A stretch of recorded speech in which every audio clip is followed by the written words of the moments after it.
Ja, men vi håller på med ett litet glapp här bara. Annars går det bra. And a question for the recording later. There's one place where I curse. Want me to omit it? What's the curse word? The fucking fact that we're alive is a sentence. Yeah, just let them know. We'll take care of it in post. Okay, you have the all clear to let it fly, and we'll take care of it in post. Okay. Don't worry about it. Hey, I'm Mac Wilson. You're watching The Current, and this is José González performing live in the Current studio.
Hey there, I'm Mac Wilson from The Current, and José González is joining us in the Current studio today. Hello, José. Hello, happy to be here. Thank you again for coming in. So the new record is out now, Against the Dying of the Light, and one of the songs that you played, Etyd, I didn't pick up on the meaning of it at first, but when I heard you say the word out loud, it made me realize that an etude is a very specific type of musical composition.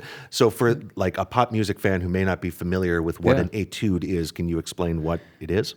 Etyd is kind of a rehearsal piece. So I used to play classical guitar, and maybe half of the pieces that I would play were etudes. So like short and simple in many ways. And I just had that working name for this song, for this demo. And then I wrote the lyrics, and I felt like I'm just going to keep the word Etyd, the Swedish version of Etyd. I do think that that's pretty funny where you say that you used to play classical guitar. As any devotee of your music knows how integral your musicianship is. So you talking about playing classical guitar in the past. It's as a non-musician myself, I'm just laughing. Like, you're so modest. I went to a private teacher once a month for a couple of years, and then it was too difficult. I was pretty slow, and I just like, I'm going to spend my time on other things. Noticing how some of the amazing guitarists, they would just take off and like be like 10 times better than me. So I'm always like trying to be good, but finding my niche. And I'm a decent classical guitarist, but not a good one. Well, I'm going to ask you more about the experience of being a parent in a little bit, but like I have kids that go through learning, whether it's flute or otherwise, so I've been through that too. When you're playing these songs in the studio. There's a great effort that I need to take to be quiet, which is not something as a parent you do often necessarily. For one thing, you don't necessarily get quiet moments, and then like in the evening when everybody is in bed, I don't even know if you need to be that quiet. So it puts you in a completely different headspace, and it's the action of needing to be quiet. So I thought that was it was meditative. It's been part of my life to and especially when I got kids and when they were young and easily wake up, I would go up and do my morning routines in a very as silent as possible. So I found ways to rehearse the guitar without playing that loud. We live in an apartment, and then I have my morning routines that are I call them like old man's yoga, and I do the movements that are very, very like still and quiet, so I don't wake them up. But nowadays they sleep way better, so I don't need to think about it that much. I was reading back and I found an interview you did from 2022 or so. You said that a new album will be on the way when the kids are at preschool and I have a little bit more time to record. Yeah. Is that exactly how it shook out? That's exactly what happened. But also we moved apartment, we moved our summer house, so there's also been not only preschool and school, which are perfect for me to get going with the album, but also some like private stuff in the family and the movement. So I'm still... So I'm happy that finally I got the album together. There's still some boxes left, but here we are. There's a note that you put out with the release of the record. I'm paraphrasing, but it basically says, this is a record that you can put on passively in the background, or you can listen very, very intently and raise your fist in the air. So that was interesting to me. Like first time I listened to the album, it was driving in the rain, and then I spent time listening at my desk, and I spent time listening at home. And it is a versatile album. It's one that you can really put on at any time, and you get different things out of it every time that you listen. Yeah, the thing with fist in the air, I think that sounds a bit weird for people who hear this session and listen to most of my music. But there are some songs that are a bit louder, and especially when I'm playing them live, they get very loud, and also some of the sentences are sort of in your face. So those are the parts where I'm thinking like you can listen to this on high volume and put your fist in the air. But yeah, as you mentioned, I'm also into doing music that's very sort of soothing and appealing, and I'm very inspired by John Gilberto and his early just guitar and vocals, maybe a little hi-hat and just playing very softly and singing softly. And so that's basically what I think is my core of my music style, and where I think many of my fans, that's what they like. But once in a while I try to write a sentence, so A Perfect Storm, the first song on the album, that one is meant to be listened to on a loud volume and to think about the stuff that we want to collaborate to avoid sort of the extinction of humanity, basically. So rebel against those things. Yeah, you have the note, too, where you say that I hope that this is a collection of songs that ages very poorly, with the idea that there's a lot of stuff that we're going through as humans now, and that hopefully we can leave that behind at some point. And at the same time, you hope that it's a collection of songs that lives on. So you're speaking to both the present moment and trying to build something that's eternal. That's sort of a tricky needle to thread, but I think you're doing well with it. Well, thank you. I mean, I used to try to write... lyrics and write music that is universal and doesn't have a timestamp, but I did an exception on this album with touching topics that have to do with exponential technologies, and maybe in 5 or 10 years people will look at sort of my concerns and feel like, oh, he was Luddite. I actually have a question about technology. It's not tied to any particular song that you do, but it's something sitting and listening to your records over the years as what are the methods that you've come up with to record your voice in particular? Like, what do you find works best? Because even when we were setting up for this session, you go, oh yeah, this is going to be the loud one. And you very slightly raise your voice at the end, and that's loud for you. So do you have like people that you trust that have worked with you that know how to record the voice? Like, what's the trick for that? Yeah, so when I say loud, it's not that loud, but it has to do with like some parts being very, very quiet, and all of a sudden you do something that's way louder, and how to capture that in a way that sounds natural. That's I think you're pros here. So, but when I'm in the studio, my trick for this album has been to have one mic that's pretty close, but then I have a stereo mic right behind it. And then I have a tube amplifier, so whenever I do sing out loud, it goes into distortion and works as a limiter.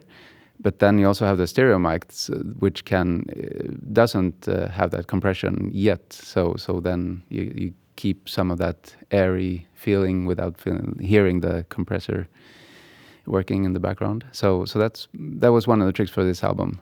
And it's been a trick for all the mixes to work with the distortion in different levels. So try to let the music have dynamics, and whenever it gets slightly louder, you get a bit of a sparkle, which adds to the interesting part of the music for me.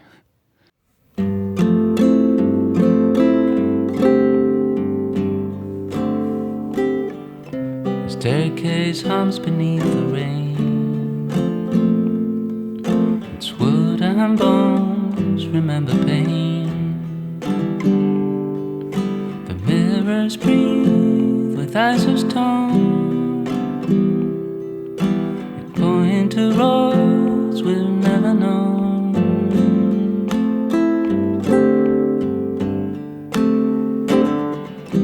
The fields recall our softer names.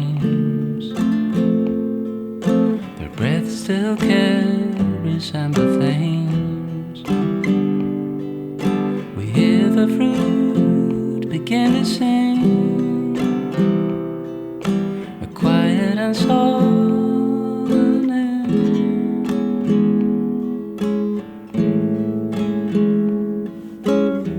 The present cracks a sudden glow from seeds that sleep beneath the snow. Silhouettes will rise, the veil will fall, and show the light surrounding all.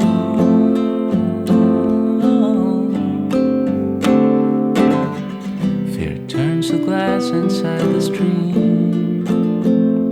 The brighter fire was always within the dream. The dawn hasn't changed. 1,000 lights dissolves the gray as we cognify everything. We're still climbing to can't help but sing as a few dark shadows fall. 1,000 stars ignite the walls as we cognify everything. We're still conscious souls who can't help but sing. Can't help but sing. Can't help but sing. Can't help but sing.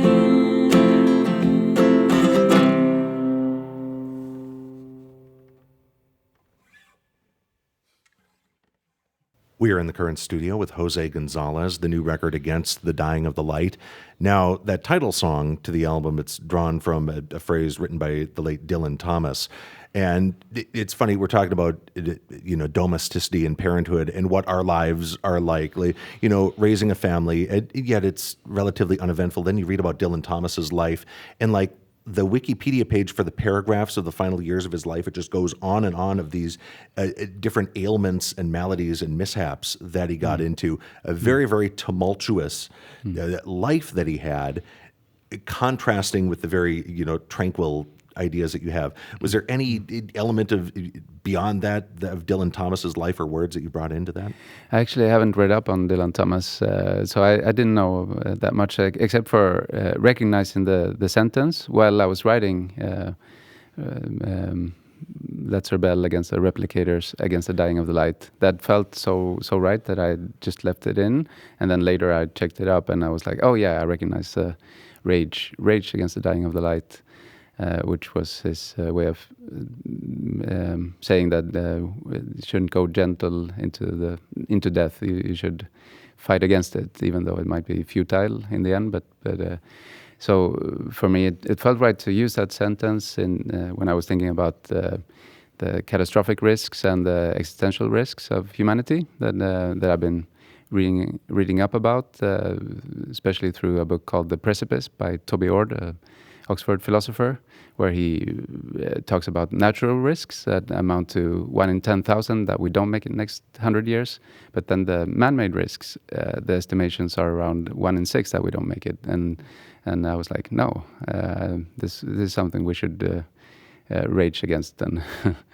Okay, so speak a little bit more about the replicators. What specifically are those that you're referring to? Yeah, so that would be one of the scenarios that I'm concerned about. I've heard smarter people talk about that scenario. So there are many scenarios that could be catastrophic or existential, but if you create, so replicators could be the genes, that these are the ones that created us and and all the other species on Earth. And then you have the memes in the Richard Dawkins sense. So it's not only cute cats on YouTube, it's any cultural unit that gets transmitted from brain to brain or through computers. That's a meme. So each word is a meme, a gesture is a meme. And then you have meme bundles. So that would be like the second replicator. And now we're creating third and maybe four type of replicators. So machines that can create other machines with variation. And then all of a sudden you have evolution by natural selection or evolution by not so natural selection. And that could be like one of the ways that we sort of lose control, and maybe these other replicators use more and more resources in a way where we're not the ones in control anymore. And so that's one of the existential risks that some people are talking about. And this book it names multiple existential risks beyond that, whether it's climate change or anything else, I'm guessing. Yeah, Toby Ord basically does a taxonomy, like a list, and then asks sector experts for their estimations, and then he does his own estimations. And yeah, so there's a probability distribution that he tries to narrow down to a mean, and then he gets to the 1 in 6 that we don't make it next 100 years.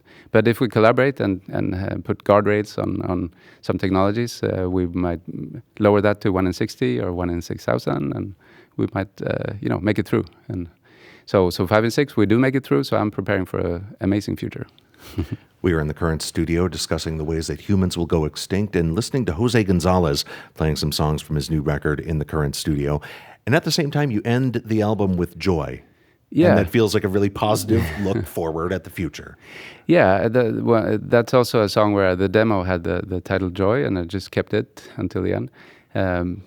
So it's a song where I try to sum up sort of the concerns, but switching towards like to a more hopeful note where whatever happens, we don't know exactly what will happen, but whatever happens, we'll still be primates who can't help but sing.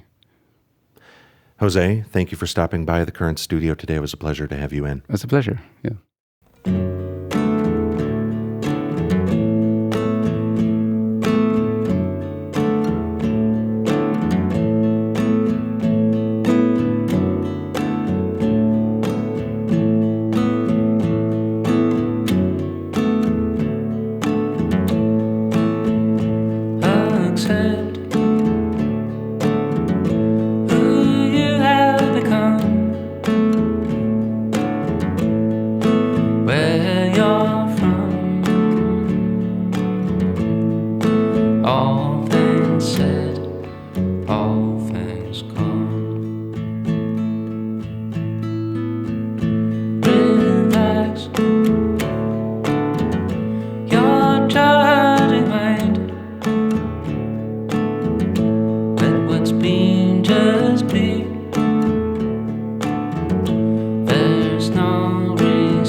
I'm Mac Wilson. If you've been enjoying what you've been watching on The Current, be sure to click like and subscribe and find more videos and other content at thecurrent.org. And thank you for watching.